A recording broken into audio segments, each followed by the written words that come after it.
Muy buenas tardes. El día de hoy vamos a trabajar el tema de los anélidos.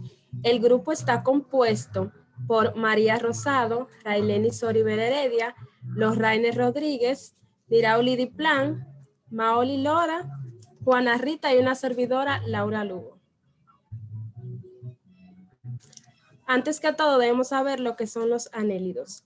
Los anélidos son animales semolados que constituyen un filo perteneciente a Anélida. Son más de 10.000 especies. Son un grupo de animales celomados e invertebrados conocidos popularmente como gusanos. Su nombre procede de las características más llamativas de su cuerpo, que son los anillos. Cada uno de estos anillos es en realidad un metámero, un segmento del cuerpo que se repite a lo largo de todo el organismo y que contiene todos los órganos mesodérmicos. A continuación presentamos las que son las características de estos animales. La primera característica es que son gusanos cilíndricos segmentados. Presentan simetría bilateral, es decir, que son de cuerpo blando y carecen de esqueleto. Están desprovistos de apéndices articulados y se desplazan mediante contracciones coordinadas a los músculos. Muchos de ellos poseen filamentos denominados quetas o sedas, que se utilizan para su clasificación. Entre los anélidos existen especies que viven en tierra firme, como la lombriz de tierra, o en aguas dulces, como la sangrijuela, o en el mar, como los gurasapas o nereis.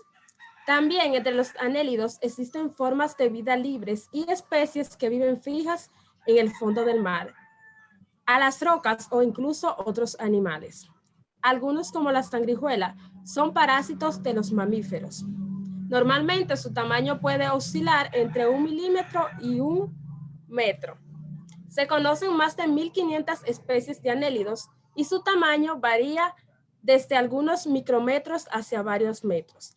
A continuación presentamos lo que es la evolución de los anélidos.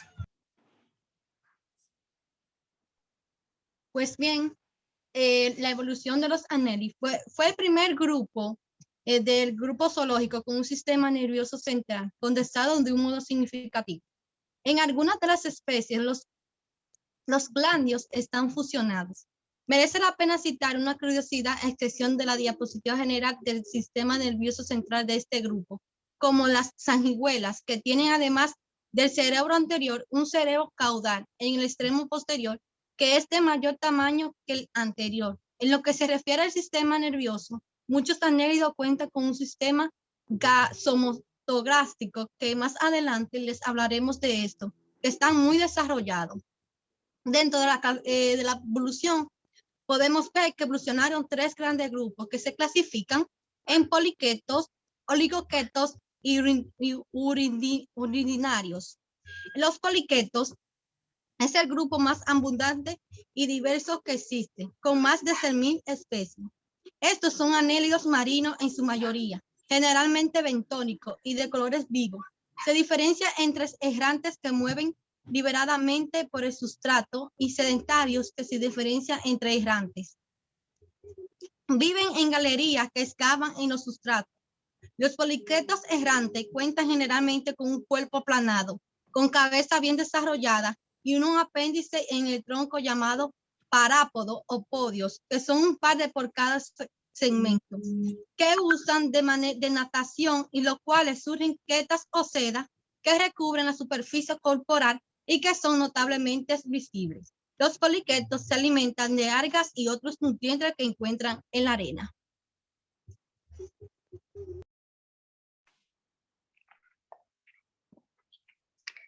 Los oligoquetos.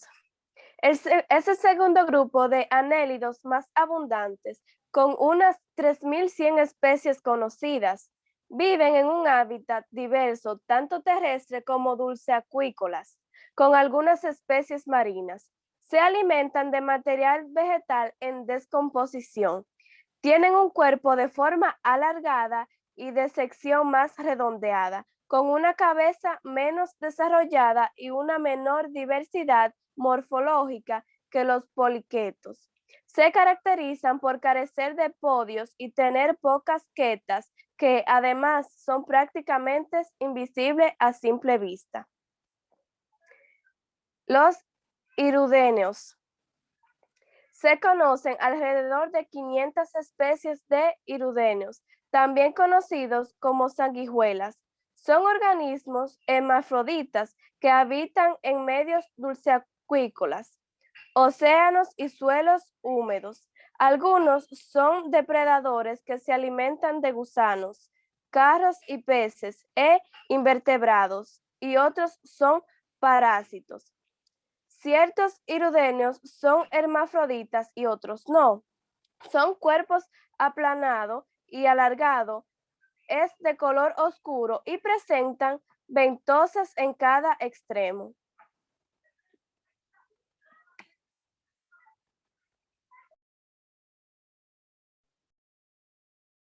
Pues bien, ahora pasamos a lo que es el ciclo de vida.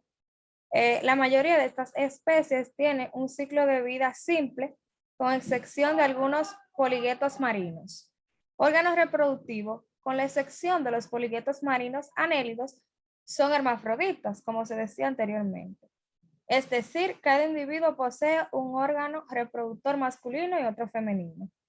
Aún así, los anélidos no pueden reproducirse sin un soporte de un compañero, como por ejemplo un gusano varón y otro hembra.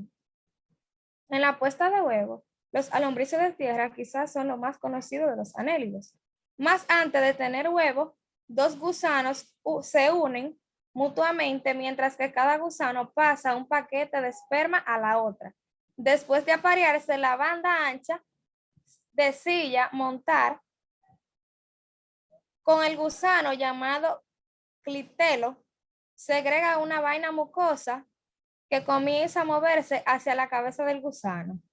A medida que avanza, el gusano segrega espermatozoides y óvulos dentro de la vaina, que finalmente forman un capullo de huevo. Los anélidos terrestres poseen sus huevos en el suelo, mientras que los anélidos acuáticos, depositan o colocan su nido de huevo en plantas y junto al sustrato del suelo. Los poliguetos marinos se transforman en una etapa reproductiva llamada epitoque, antes del apareamiento. Los epitoques masculinos y femeninos de los poliguetos liberan espermatozoides y óvulos en el agua.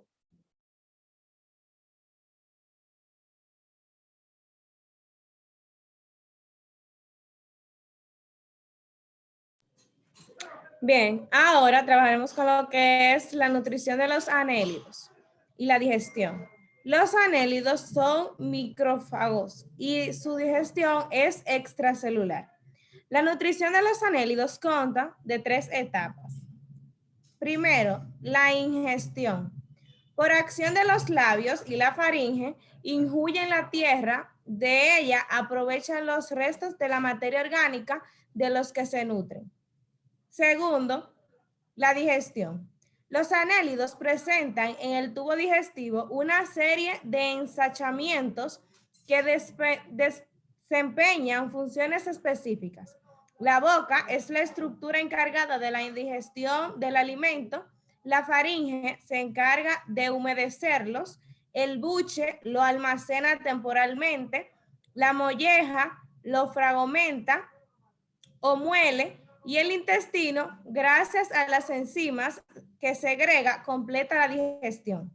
La tierra de los alimentos pasa por la boca a la cavidad vocal y luego a la faringe, donde es humedecida por las secreciones de las glándulas de sus paredes. De allí continúa al esófago, donde se neutraliza la acidez por acción de las secreciones de las glándulas calcíferas. Luego pasa al buche, en donde se alimenta para seguir a la molleja, que tritura los alimentos, y de allí van al intestino, en donde sufren la acción de enzimas digestivas producidas por las células glandulares de sus paredes para luego completarse la digestión.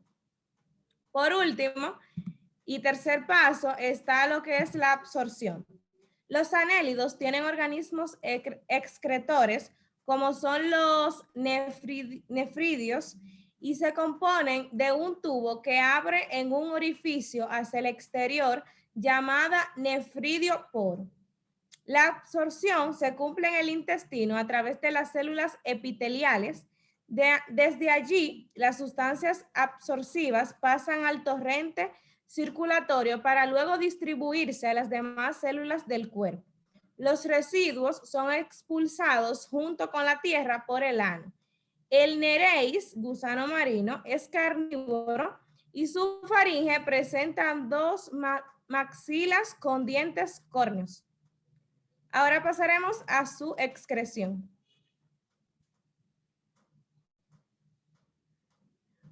Los órganos de excreción en las lombrices son metanefridios. Estos están constituidos por nefrótomas y túbulos complejos que antes de abrirse al exterior forman una dilatación llamada vejiga. Los nefridióporos están sustituidos o situados al exterior. Algunas culminan en el intestino.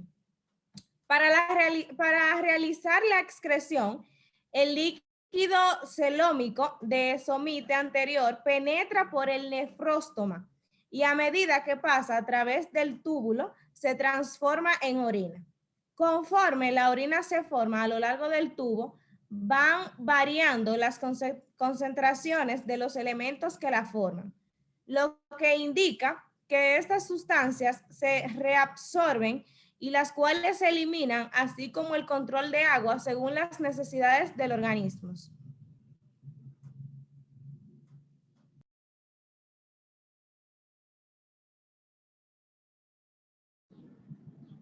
El sistema nervioso de los anélidos. Los anélidos fueron el primer gran grupo zoológico con un sistema nervioso central condensado de un modo significativo. En algunas especies, los ganglios están fusionados. Las sanguijuelas tienen, además del cerebro anterior, un cerebro caudal en el extremo posterior, que tiene mayor tamaño. En lo que se refiere al sistema nervioso periférico, muchos anélidos cuentan con un sistema somatogástrico muy desarrollado y en los gusanos de tierra hay además una extensa red subepidérmica de nervios finos. Se observa un par de ganglios cerebroides, cerebro, y conectivos que se comunican con un cordón nervioso macizo central. Este pasa a lo largo del cuerpo con un ganglio y un par de nervios laterales en cada somita. Además, presentan órganos para el tacto, gusto y percepción de la luz. En la epidermis hay numerosos órganos de los sentidos formados por grupos de células sensitivas rodeadas de células de sostén especiales.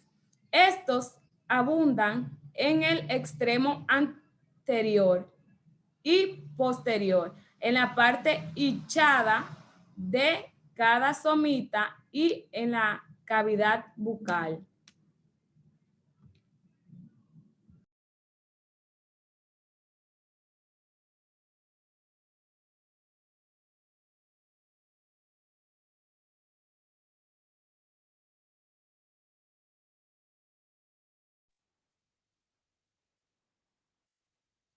Ahora vamos a hablar del sistema reproductivo.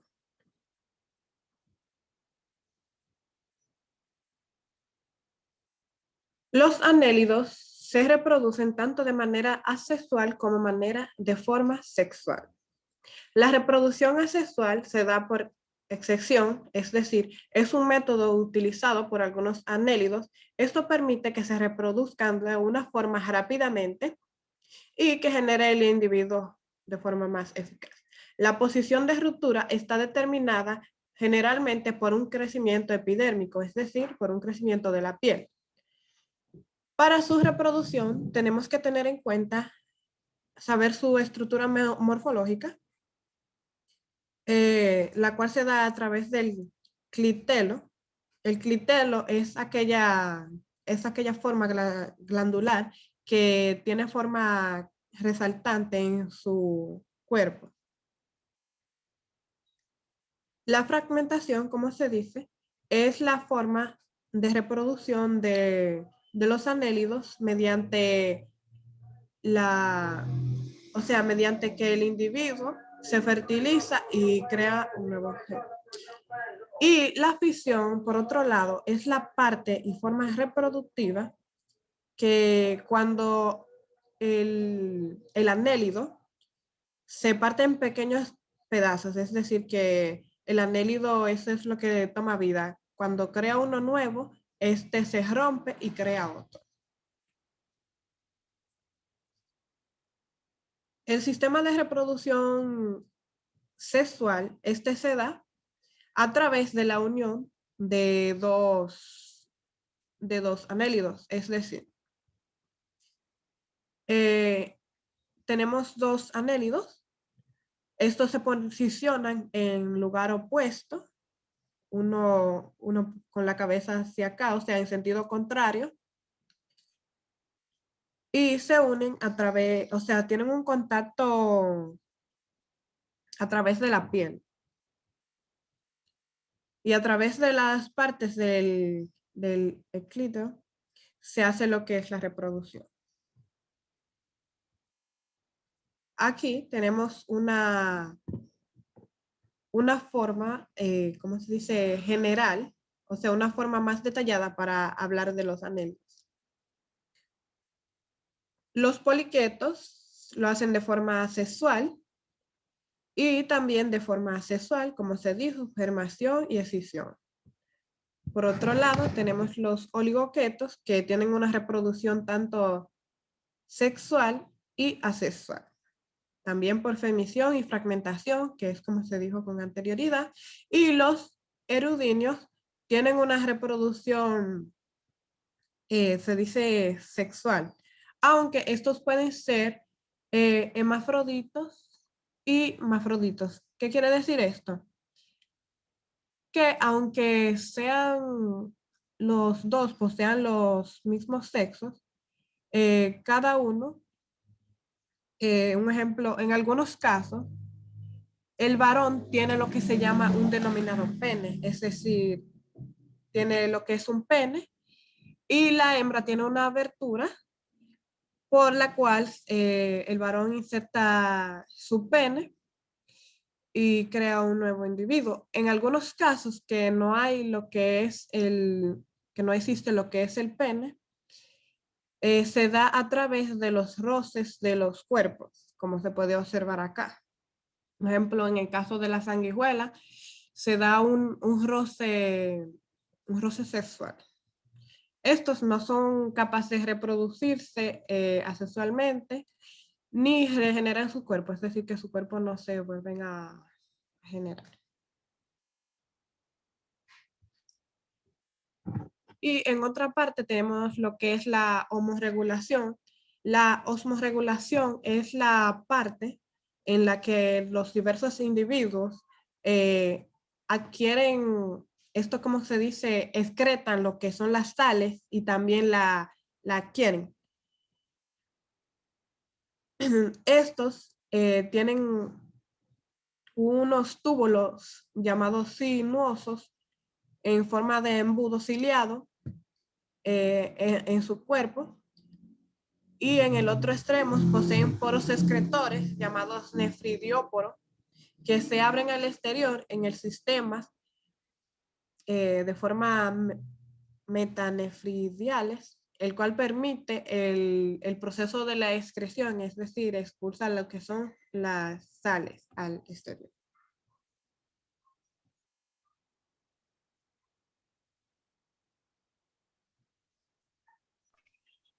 Su importancia.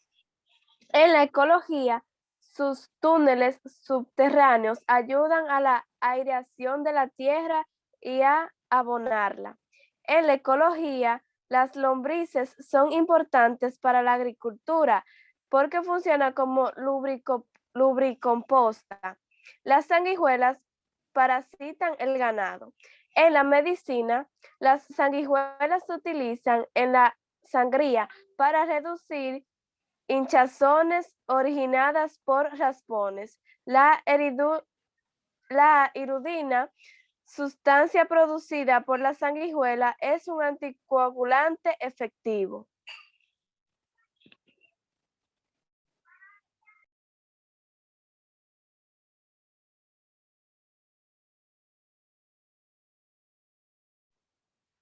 Gracias por su atención. Esperamos que le haya gustado nuestra exposición.